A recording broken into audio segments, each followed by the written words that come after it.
हमको एमडी साहब से या प्रिंसिपल साहब से मिलना है। एमडी साहब या प्रिंसिपल साहब। वेट करिए ना, ऐसे किसी के घर में घुसते चले आएंगे जी जब इन बच्चों की बात होगी तो घुसेंगे, जब इन बच्चों की बात होगी तो घुसेंगे। थोड़ा वेट करिए ना, एक मिनट वेट करिए। आप लोग शांत रहिए, आप लोग शांत रहिए। कितना देर वेट करना पड़ेगा? अभी 2 लोग गए हैं मिलने के लिए जी जब बाहर आ जाएंगे तो उसके बाद आप जाइए मिल लीजिए। ठीक है, एक मिनट 2 लोग गए अंदर, अभी वो लोग बाहर आएंगे तो हमको मिलने दिया जाएगा। यहाँ पे देखिए गेट पे मैं खड़ा हूँ, यहाँ इधर आप देखिए। मुझे 5 मिनट का समय दीजिए, मैं इतना नहीं रुक सकता हूँ।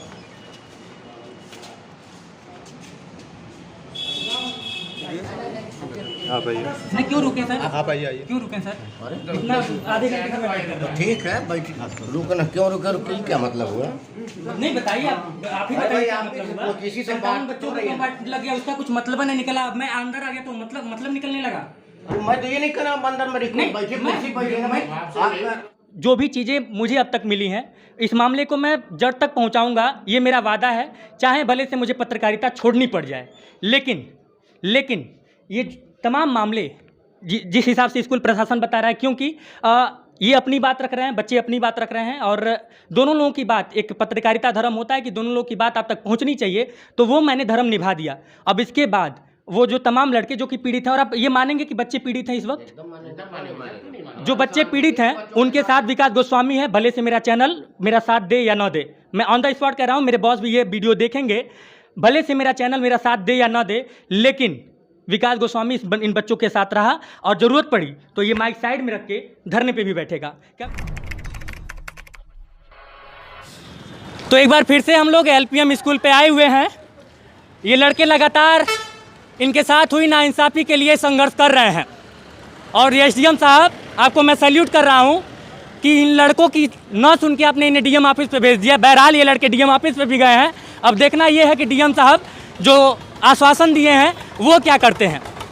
ये तो हो गई वैधानिक कार्यवाही की बात कि किस हिसाब से ये लड़के सिस्टम से आगे बढ़ रहे हैं, क्योंकि इनके साथ जाती हुई है, इसमें अब 2 राय नहीं है। कुछ सबूत भी मेरे पास आए हैं, कुछ कॉल रिकॉर्डिंग्स भी मेरे पास आई हैं जिसमें इन बच्चों के साथ अभद्रता भी की गई है, और कुछ ऐसे भी रिकॉर्डिंग आए हैं जिसमें यह साफ पता चल रहा है कि इसमें से तमाम वो बच्चे, क्योंकि जब मेरी फ़ोन पे इस स्कूल के एमडी से बात हुई तो उन्होंने कहा कि सिर्फ 19 बच्चों को कंपार्टमेंट लगा है, लेकिन इन बच्चों ने आज मुझे 57 लड़कों की लिस्ट भी दे दी। तो अब या तो ये लड़के झूठ बोल रहे हैं या फिर एमडी साहब झूठ बोल रहे हैं, निर्णय हो जाएगा। ये हो गई एक बात। दूसरी बात, एक टीचर, इसी स्कूल के एक अध्यापक का ऑडियो वायरल हुआ है जिसमें एक लड़का नंबर को लेके बात कर रहा है और उसे गाली भी दी गई है। मैंने उनसे जब फ़ोन करके पूछा कि साहब क्या एलपीएम स्कूल में अध्यापक द्वारा बच्चों को गाली भी दिया जाता है, तो साहब ने कहा कि वो तो ऐसे ही बना के किया गया है। अब बना के किया गया है या फिर कैसे किया गया है वो तो जांच में पता चल जाएगा। बहरहाल मैं इसी स्कूल में आया हुआ हूँ और इन बच्चों से बात करूँगा कि क्या क्या अभी किस हिसाब से ये लोग आगे बढ़ रहे हैं। क्या नाम है आपका? जी मेरा नाम सुशांत नायक है। और सुशांत क्या 12th के छात्र हैं, किस स्ट्रीम में से पढ़ते हैं? Commerce stream. पहले मुझे ये बताइए सुशांत, कितने लड़के कंपार्टमेंट लगा इस स्कूल कंपार्टमेंट और फेल को लेके कहेंगे तो टोटल 57 बच्चे हैं जिनको फेल किया गया डायरेक्ट, बिना किसी रीज़न के, बिना किसी बेसिस के। ठीक है, उसके बाद जब पता चला कि हम मतलब सारे बच्चे खुश थे जब गवर्नमेंट ने ये ऑर्डर दिया था कि सारे बच्चों को प्रोमोट किया जाएगा। फिर जब उन्होंने अपना रिजल्ट देखा कि वो फेल हो चुके हैं तो कुछ बच्चे यहाँ पर जाँच पड़ताल के लिए, पूछताछ करने के लिए यहाँ पर आए थे। जब पूछा गया कि क्यों ऐसा, मतलब हमारे साथ ऐसा क्यों किया गया, तो एक टीचर इनमें से बोले क्या कि 100% बच्चों का प्रमोशन के लिए सीबीएसई को भेजा गया था प्रोटोकॉल, जिनमें उन्होंने एक्सेप्ट नहीं करा था, तो हमें कुछ बच्चों को फेल किया गया।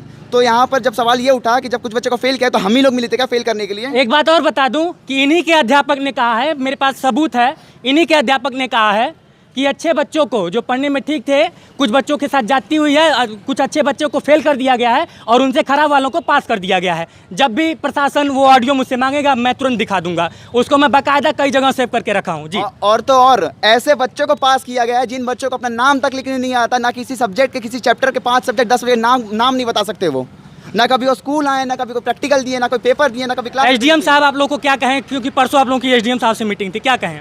हम देखिए हाँ, उस टाइम पे तो हम मौजूद नहीं थे, पर यहाँ पर जितने भी छात्र मौजूद थे, एसडीएम साहब पहले आते हैं, जो भी ऑफिसर आता है, एसडीएम हुए या जो भी ऑफिसर आता है, वो क्या कहते हैं कि आपके पक्ष में बात की जाएगी। यहाँ पर बोल के तो जाते हैं आपके पक्ष में बात की जाएगी, पर अंदर जाकर एमडी सर के ऑफिस में पता नहीं क्या बात करके आते, फिर लगते हैं वो उन्हीं की तरफ से बात करने के लिए। मतलब हमें हमारा इंसान ना हमारा जस्टिस। बहुत बड़ा आरोप लग रहा है एसडीएम साहब। और एक बात मैं और बता दूं, इन बच्चों के साथ नाइंसाफी अगर हुई तो इनके साथ विकास गोस्वामी भी पत्रकारिता को साइड में रख के धरने पे बैठेगा। ये बात आप लोग नोट करके रख लीजिए। अगर आपको ये लगता है कि ये लोग एक दो बार चिल्ला के शांत हो जाएंगे तो आप लोग गलतफहमी में हैं। ये लड़के जब तक संघर्ष करेंगे विकास गोस्वामी इनके साथ रहेगा। क्या नाम है आपका? अभय सिंह, हम बायो स्टैंड से हैं। जब एसडीएम साहब से बात हुई तो एमडी साहब बोले कि सीबीएसई ने बोला 10% बच्चों को फेल करने के लिए। 10% बच्चों में क्या हम ही लोग थे 10% फेल करने के लिए? एक भी बार एसडीएम साहब ने पूछे कि हाँ क्यों इन लोग को फेल किया गया है एमडी सर से, बल्कि उन्हीं के पक्ष में बात कर रहे थे। हम लोग के पक्ष में एक भी शब्द। डीएम साहब के पास कल आप लोग गए थे, डीएम साहब ने क्या कहा? डीएम साहब के पास गए थे हम लोग। डीएम साहब ने बोले कि इस पर कार्रवाई की जाएगी, हम लोग सुनवाई करेंगे, इतना बोल के विधायक तरफ से बोल दिया। डीपीआरओ को उन्होंने आदेश देने के लिए कहा था, ऐसा कुछ के लिए बोले कि किस पर कार्रवाई करें डीपीआरओ के आदेश देकर। उसके बाद हम लोग को भेज दिए बाहर चले। डीएम साहब से क्या आश्वासन मिला? सर डीएम साहब से आश्वासन ये मिला है कि हम वहाँ पर गए, कंप्लेंट रजिस्टर के हम 3 बच्चे का और साथ में एक भैया हमारे साथ गए थे। वहाँ पर हमने उनको एक पत्र दिया, कंप्लेंट पत्र दिया, जिनमें उन्होंने हमसे पूछा कि क्या बात है क्या बात नहीं, हमने बताई। फिर उन्होंने किसी को बुलाया और उनसे हमें ये उम्मीद दिलाई कि आप परेशान ना होइए, आपके हित में और आपके मतलब लीगल तरीके से जाँच पड़ताल इस पर की जाएगी, कार्रवाई की जाएगी और आपको आपका इंसाफ मिला जाएगा। चलिए, उम्मीद है कि कम से कम एसडीएम साहब के बाद डीएम साहब इस मामले में संज्ञान लेंगे, कार्रवाई करेंगे। अब हम लोग स्कूल कैंपस की तरफ बढ़ रहे हैं, आप इजाजत ले लीजिए, आप रोक नहीं सकते हैं। नहीं तो हमें पहले पूछने दीजिए। आप जाइए पूछ के आइए, आप जाइए पूछ के आइए, आप जाइए पूछ के आइए। चाहे जो भी ऑर्गेनाइजेशन, जो भी संस्था हमारे साथ आई है हित में बात करने के लिए कैबिन में गई है, हमारी यही मांग है कि जो भी बात होगी हम सारे छात्रों के मीडिया के सामने आके बात होगी, कोई भी अंदर जाके बात नहीं करेगा। ठीक है, ठीक। आप बाहर आइए। सर आप मुझे वर्जन दीजिए, यहाँ पे देखिए गेट पे मैं खड़ा हूँ, यहाँ इधर आप देखिए। मुझे 5 मिनट का समय दीजिए, मैं इतना नहीं रुक सकता हूँ।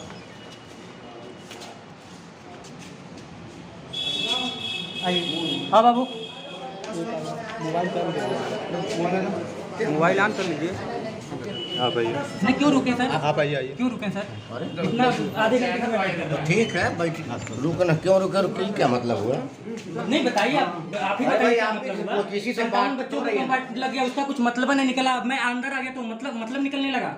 मैं तो ये नहीं कर रहा अंदर में बैठिए बैठिए ना भाई। आप ऐसे बात समझा रहे हैं। मुझे मैं आपसे उसी में बात किया था, मैं इतने देर से वेट कर रहा हूं। और आप मुझे चलें।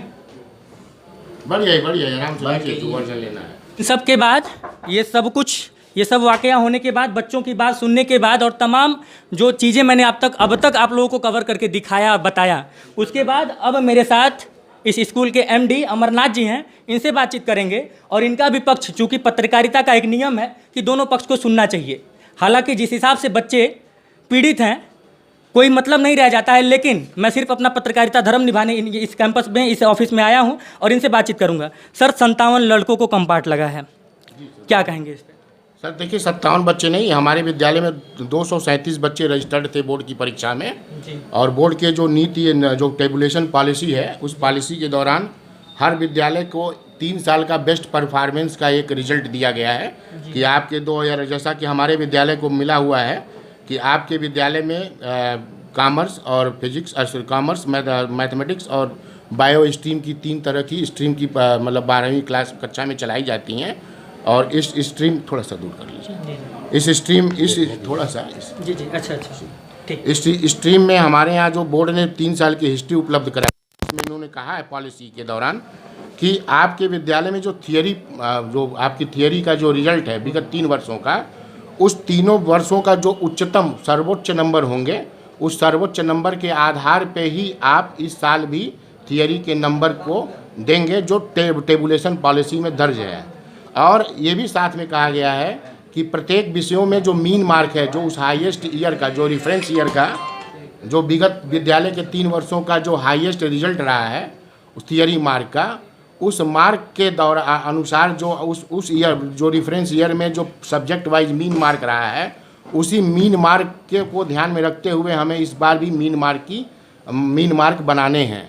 उसमें बोर्ड ने ये भी एक छूट दे रखी है कि यदि किसी जैसे मीन मार्क के दौरान थोड़ा सा देखने जी बिल्कुल। मीन मार्क के अनुसार जो उन्होंने हमें पॉलिसी उपलब्ध जो हमें हमारी हिस्ट्री उपलब्ध कराई गई बोर्ड में, इसमें ये बताया गया है कि 2018 में 39.03 mean mark average total subject का रहा है और 2019 में 41.54 मीन मार्क ओवरऑल सब्जेक्ट का रहा है और 2020 में 41.42 मीन मार्क ओवरऑल सब्जेक्ट का मेरे यहाँ थियरी का रहा है।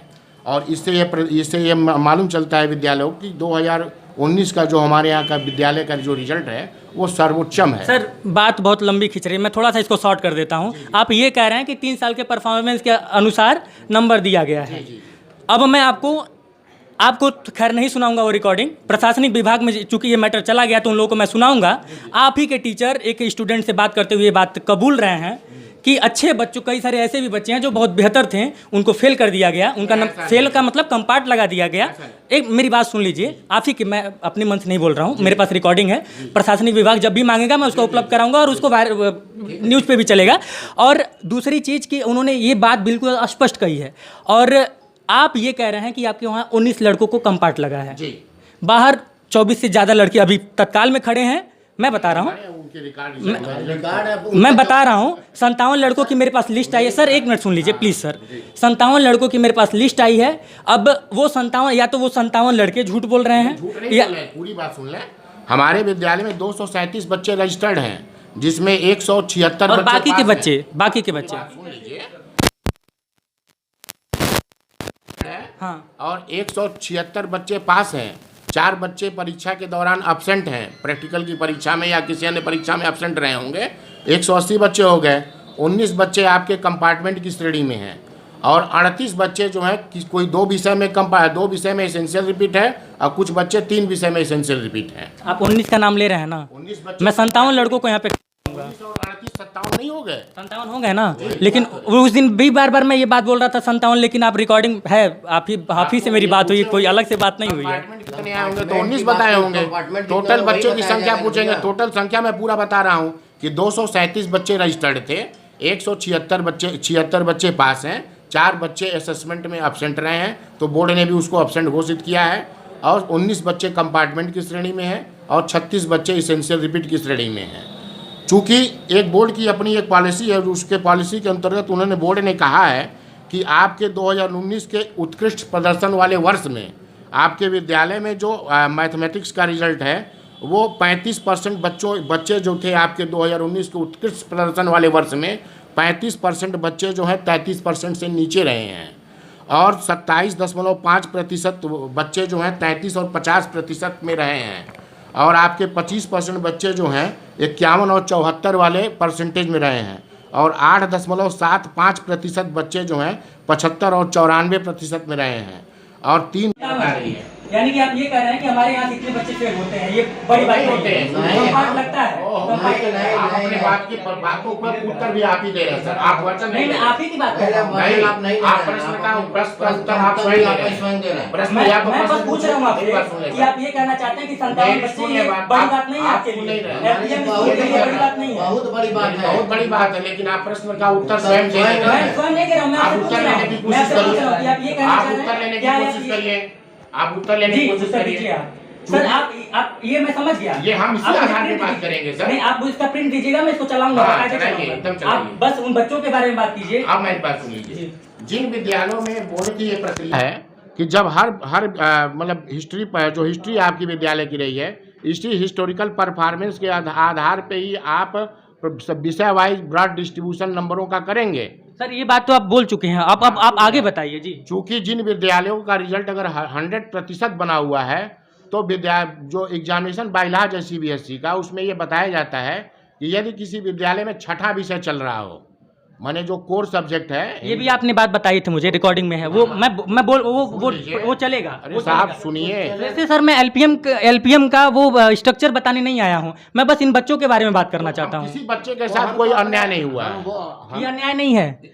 ये जो बच्चे 57 बच्चे, सर 1 मिनट, मुझे एक सवाल सिर्फ एक सवाल मैं आप ही से पूछ लेता हूँ।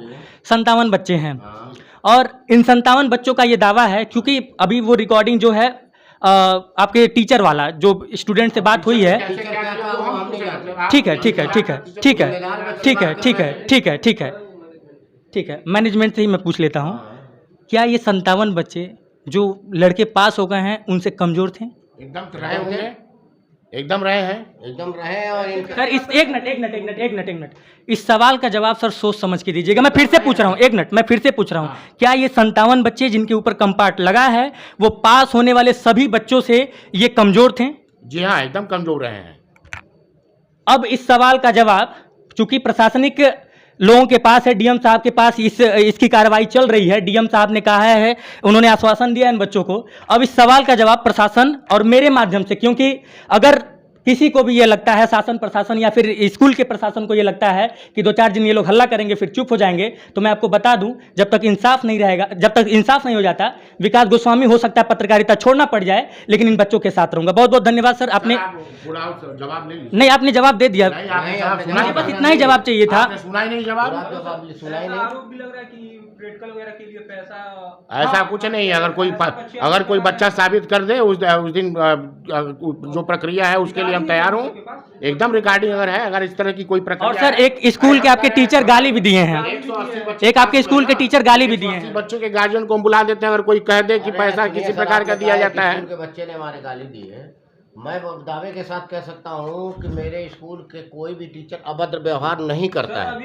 अगर सुनिए सर, मैं भी एक दावे के साथ कह सकता हूँ कि 3 दिन से जो प्रक्रिया चल रही है बच्चों की, कितने बच्चों ने हमारे टीचर को अपशब्द कहा है, गाली से ही नवाजा है, लेकिन मैं अपने टीचर को शालीनता बरतने के लिए निर्देश दिया हूँ कि चलिए जब ये जवाब दे रहे हैं तभी मैं वो ऑडियो भी चलाऊंगा और मैं बीप नहीं करूंगा, वो गाली भी मैं आप सुनिएगा। शालीनता के पूर्व मैं अपने सभी टीचरों से रिक्वेस्ट किया हूँ कि आप, वो बच्चे मेरे हैं, मेरे अपने धरोहर हैं। मैं नहीं सर देखिए, पत्रकारिता साइड में कीजिए सर। ये मैं आपकी इस बात से सहमत नहीं तो आपको सहमत होना पड़ेगा। मैं बोर्ड के नियम को तोड़ नहीं सकता। पॉलिसी को झुटला दें। 57 बच्चे, जो 57 बच्ची को आप कंपार्ट लगाए हैं, आप अभी एग्जाम करवाइए। ये बोर्ड की प्रक्रिया है सर, मैंने नहीं, कोई हम कोई विद्यालय चाहेगा कि हमारे बच्चे। और क्या आपके और टीचरों के बीच बहस भी हुई थी इस बात को लेकर? नहीं, कोई बहस नहीं है। किस बात की बात? अच्छे बच्चों को आपने कंपार्ट लगा दिया और ऐसा कोई बहस नहीं। ऐसा हम लोग के बीच में भाई शिक्षा का काम है, अध्यापन का। रजिस्ट्रेशन हर साल होता है जी। जो LKG से लेके 8 तक के जो बच्चे हैं जो पहले से पढ़ रहे हैं उनका रजिस्ट्रेशन हर साल होता है। प्रतिवर्ष एडमिशन के समय एक बार फर्स्ट टाइम अगर बच्चा विद्यालय में प्रवेश लेगा तो उनका एक बार रजिस्ट्रेशन। स्कूल का ड्रेस विद्यालय कैंपस से ही मिलता है और कहीं से नहीं मिलता है? नहीं, कैंपस से नहीं मिलता है। कहाँ से मिलता है सर? ये आप बाजार में विद्यालय का जो रिकमेंडेड और कहीं तमाम दुकानें, स्कूल की कॉपी किताब विद्यालय कैंपस से मिलती है। विद्यालय की जो NCERT का रिकमेंडेशन बुक होता है वो बच्चों को बुक उपलब्ध के लिस्ट। मैं LKG से लेके 8 तक की मैं उसकी भी बात कर रहा हूँ। किसी भी कक्षा में जो भी NCERT या जो भी रिकमेंडेड बुक होती है विद्यालय की, उसकी लिस्ट एडमिशन ऑफिस में उपलब्ध रहती है। गार्जियन अपना जाके जहाँ विचार करे वहाँ ले सकते हैं। स्कूल प्रिंटेड, जो स्कूल का प्रिंटेड कॉपी होता है वो आप लोग नहीं चलवाते हैं? प्रिंटेड कोई कापियाँ नहीं चलती हैं विद्यालय में। अगर किसी प्रकार की कोई पब्लिक वो क्या कहते हैं बुक सेलर अगर किसी प्रकार का इस्तेमाल किए करता है तो ये हमारे द्वारा प्रिस्क्रिप्शन नहीं। बहुत बहुत शुक्रिया सर, ये जवाब मैं इसलिए लिया क्योंकि भविष्य में काम है। बहुत बहुत धन्यवाद आपका। जवाब ले लीजिए। आप अपनी वाली बात बोल लीजिए, अब मैं कुछ बोलूंगा। हाँ आप बोलिए, क्योंकि मुझे मेरा जवाब मिल गया। हाँ तो आप सुनिए सर। देखिए, जो विद्यालय की जो CBSE की पॉलिसी थी, उस पॉलिसी के अंतर्गत ही विद्यालय ने रिजल्ट, विद्यालय के जो बोर्ड के निर्देश थे उसी क्रम में विद्यालय ने रिजल्ट बोर्ड के अनुसार तैयार किया है। बोर्ड ने ये, जैसा कि उदाहरण समझ लें, यदि बोर्ड ने हमारे हिस्ट्री में बताया है, एक मैथ का उदाहरण समझ लें कि आपके मैथ में बच्चे जो 2019 में मैक्सिमम जो उत्कृष्ट प्रदर्शन रहा है, प्रदर्शन वर्ष में 35% बच्चे 33% से नीचे रहे हैं और 27.5% बच्चे जो हैं 33 और 50 में रहे हैं और 25% बच्चे 51 और 74 के क्रम में मतलब श्रेणी में रहे हैं और 8.75% बच्चे 75 और 94% के बीच थियरी में रहे हैं। 3.75% बच्चे जो हैं 95 और 100% थियरी के बीच में रहे हैं। बोर्ड का निर्देश था कि ये जो ब्रॉड डिस्ट्रीब्यूशन है, जो बच्चों का ये प्रदर्शन है, ये सबसे सर्वोच्चम है आपके विद्यालय का। लिहाजा इस साल, इस वर्ष भी जो आप विद्यालय का रिजल्ट बनाएंगे, इसको आधार मान के ही आपको विद्यालय का रिजल्ट मॉडरेट करके बोर्ड को उपलब्ध कराना है। मॉडरेट करते हुए इस क्रम में बोर्ड ने विद्यालय का रिजल्ट, बोर्ड के नियमानुसार विद्यालय ने रिजल्ट बोर्ड को सबमिट कराया है। इसके साथ अगर कोई अभिभावक बच्चा कहता है कि कोई बच्चा की फला विद्यालय में इतना % रिजल्ट आ गया, तो या तो उस विद्यालय का परफॉर्मेंस हिस्ट्री में अच्छी रही हो, या एक प्रक्रिया और होती है बोर्ड के एग्जामिनेशन बायलॉज में कि यदि कोई बच्चा एक विषय में कंपार्टमेंट है और उस विद्यालय में अगर छठा विषय कौशल के रूप में, स्किल सब्जेक्ट के रूप में संचालित कराया जाता है, तो वो भले ही कोर विषय में फेल हो, चाहे मैथ हो, चाहे फिजिक्स हो, चाहे केमिस्ट्री हो, या बायोलॉजी हो, या अकाउंटेंसी हो, या इकोनॉमिक्स हो, या बीएसटी हो, अगर किसी एक विषय में, कोर विषय के किसी एक विषय में बच्चा अगर फेल है, कंपार्टमेंट है, तो ऐसे कंपार्टमेंट सब्जेक्ट अगर वो स्किल सब्जेक्ट उस विद्यालय में चल रहा है तो वो रिप्लेस हो जाता है और उसका रिजल्ट पास की क्रम श्रेणी में घोषित कर दी जाती है बोर्ड द्वारा। तो हाँ, चूँकि वर्तमान में जो हमारे विद्यालय का परिस्थिति है, हमारे विद्यालय में 11th जो 12वीं के बच्चे हैं, 11th में जब बच्चों का रजिस्ट्रेशन हुआ था या 12 में जब बोर्ड की LOC सबमिट की गई थी, तो हमारे यहाँ 5 ही मुख्य विषय विद्यालय में पढ़ाए जाते हैं। चूँकि हमारे यहाँ स्किलिंग सब्जेक्ट नहीं चलाया जा रहा था 2020-21 के रिजल्ट के दौरान, तो यदि बोर्ड ने कहती है कि 33% से नीचे इतने प्रतिशत बच्चे इस ब्रॉड डिस्ट्रीब्यूशन में रहते हैं, तो ब्रॉड डिस्ट्रीब्यूशन को हम फॉलो करेंगे, क्योंकि ये बोर्ड ने अपने नियम में दर्ज कराया है कि 33% से नीचे यदि आपका जो क्रम है उसके उतने परसेंट बच्चे इस वर्ष भी आपको 33% के क्रम में रखने हैं। तो जो बॉटम के बच्चे होंगे, जो 34, 35, 36% के रेंज में अगर हमारे रिजल्ट के 11-12 में आते हैं, तो हम बट नेचुरल बॉटम वाले बच्चों को ही 33 के क्रम में, 33 से नीचे क्रम में डालेंगे। ऐसा नहीं हो सकता कि 50 वाला बच्चा 33 से नीचे चला जाएगा या 33 वाला बच्चा 70 के क्रम में चला जाएगा। जो मतलब जो जस्टिफाई रिजल्ट होगा, जो 33 के ऊपर होंगे जस्ट, उन्हीं को विद्यालय 33 के नीचे करेगा, मॉडरेशन करेगा। ऐसा नहीं 90 वाला बच्चा 33 के नीचे चला जाएगा या 33 वाला बच्चा 90 के क्रम में चला जाएगा। चूँकि बोर्ड की पॉलिसी है, उस पॉलिसी के अंतर्गत ही विद्यालय के द्वारा जो गठित टीम है उसके द्वारा ये रिजल्ट तैयार कराई गई, मॉडरेट की गई है। कोई विद्यालय प्रबंधन या विद्यालय परिवार ये नहीं चाहेगा कि हमारे बच्चे रुक जाएं, क्योंकि बच्चों के रुकने से कहीं न कहीं विद्यालय की मान मर्यादा भी खराब होती है। तो मान मर्यादा, विद्यालय एक निजी संस्थान मान मर्यादा बनाने के लिए उत्कृष्ट प्रदर्शन घोषित करने के मतलब कोशिश करता है कि उसके विद्यालय का प्रदर्शन उत्कृष्ट हो। लेकिन जब बोर्ड के बंधनों के तले अगर विद्यालय बंधा रहेगा, तो वो बट नेचुरल है कि बोर्ड के नियमानुसार, बोर्ड के नियम से परे नहीं हो सकता विद्यालय। हाँ, बोर्ड ने इस पॉलिसी में पहले से ही बता रखी है कि यदि कोई बच्चा, चूँकि जब जिस दिन बोर्ड ने ये परीक्षा, लिखित परीक्षा कैंसिल करी, उस दिन नोटिफिकेशन के माध्यम से बोर्ड ने बताया कि जिस भी नोटिफिकेशन के माध्यम से उन्होंने दर्ज कराया है, नोटिफिकेशन के माध्यम से 1/6/2021 के नोटिफिकेशन में दर्ज कराया है, यदि चूँकि यह result well defined objective criteria को ध्यान में रखते हुए टाइम बाउंड मैनर को ध्यान में ये तैयार की जा रही है, और यदि इस रिजल्ट की प्रस्तुति से किसी बच्चे को अनसेटिस्फेक्शन है, असंतुष्ट है, तो बोर्ड जब अनुकूल वातावरण होगा तो उस अनुकूल वातावरण में बच्चों को परीक्षा में सम्मिलित होने का मौका देगा। लेकिन जब 2 अगस्त को एक सर्कुलर बोर्ड का आया या जो पॉलिसी आई, उस पॉलिसी में ये बताया गया कि ऐसे बच्चे जो अपने रिजल्ट से असंतुष्ट हैं, भले ही पास हों, बच्चे को लगता है कि हम 65% हमारा जो विकल्प के तौर पे रिजल्ट बोर्ड ने घोषित करी, जो पॉलिसी के तहत बोर्ड ने रिजल्ट घोषित की, उसमें बच्चा 65% पाया है और बच्चे को लगता है कि मैं 90 वाला कैंडिडेट हूँ, तो ऐसे बच्चे अपने रिजल्ट को बोर्ड द्वारा निर्धारित की गई जो तिथि, जो घोषणा तिथि की गई है कि 16 अगस्त से लेकर 15 सितंबर के बीच हम परीक्षा अनुकूल वातावरण में कराने जाएंगे, जिसकी तिथियां अभी प्रस्तावित हैं।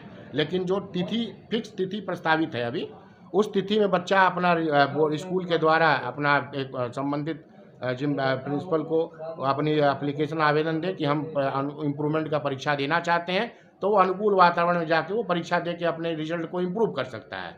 यदि कोई बच्चा एक विषय में रुका हुआ है, कंपार्टमेंट की श्रेणी में है, वो भी उस बच्चे को भी बोर्ड द्वारा परमिशन है कि वो 16 अगस्त से लेकर 15 सितंबर में जो प्रस्तावित तिथि होगी, उस तिथि पे आवेदन दे के विद्यालय में फॉर्म भर सकता है और उसमें अपना रिजल्ट इम्प्रूव कर सकता है। लेकिन बोर्ड ने इसेंशियल रिपीट के बारे में चूँकि नहीं कुछ कहा है, इस संबंध में विद्यालय परिवार उन बच्चों की 1 साल के समय को ध्यान में रखते हुए और उनके भविष्य को ध्यान में रखते हुए और ताकि चूँकि ये परीक्षाएं एक विकल्प के रूप में कराई गई हैं। टेबुलेशन पॉलिसी चूँकि 10वीं 11वीं और 12वीं की विकल्प की जो परीक्षाएं जो सोर्स थे उसके आधार पर यह घोषणा की गई है।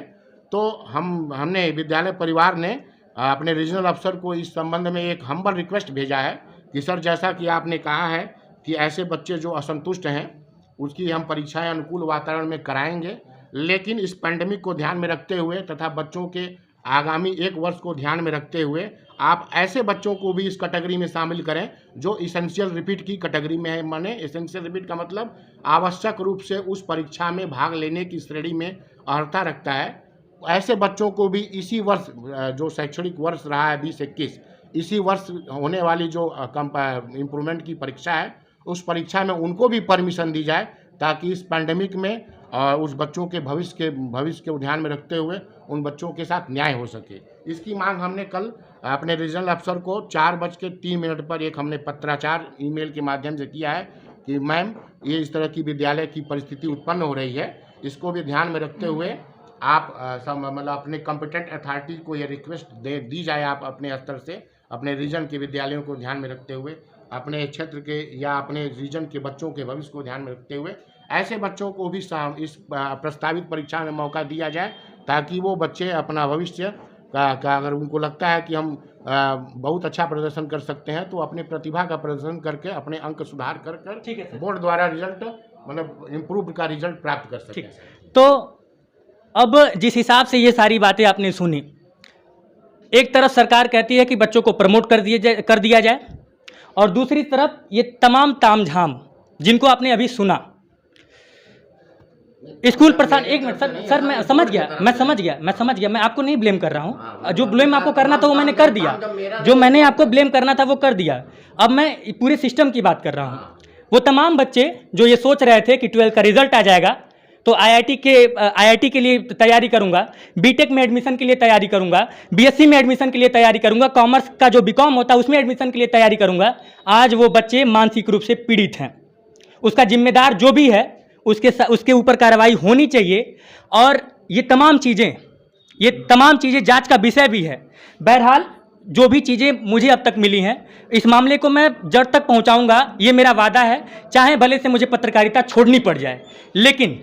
लेकिन ये तमाम मामले जिस हिसाब से स्कूल प्रशासन बता रहा है, क्योंकि ये अपनी बात रख रहे हैं, बच्चे अपनी बात रख रहे हैं और दोनों लोगों की बात, एक पत्रकारिता धर्म होता है कि दोनों लोगों की बात आप तक पहुंचनी चाहिए, तो वो मैंने धर्म निभा दिया। अब इसके बाद वो जो तमाम लड़के जो कि पीड़ित हैं, और आप ये मानेंगे कि बच्चे पीड़ित हैं इस वक्त, जो बच्चे पीड़ित हैं उनके साथ विकास गोस्वामी है, भले से मेरा चैनल मेरा साथ दे या ना दे, मैं ऑन द स्पॉट कह रहा हूँ, मेरे बॉस भी ये वीडियो देखेंगे, भले से मेरा चैनल मेरा साथ दे या ना दे, लेकिन विकास गोस्वामी इन बच्चों के साथ रहा और जरूरत पड़ी तो ये माइक साइड में रख के धरने पे भी बैठेगा। कैमरे के उस पार से मेरा सहयोग कर रहे हैं आशुतोष, मैं विकास गोस्वामी और आप इनसाइड भारत टीवी देख रहे हैं।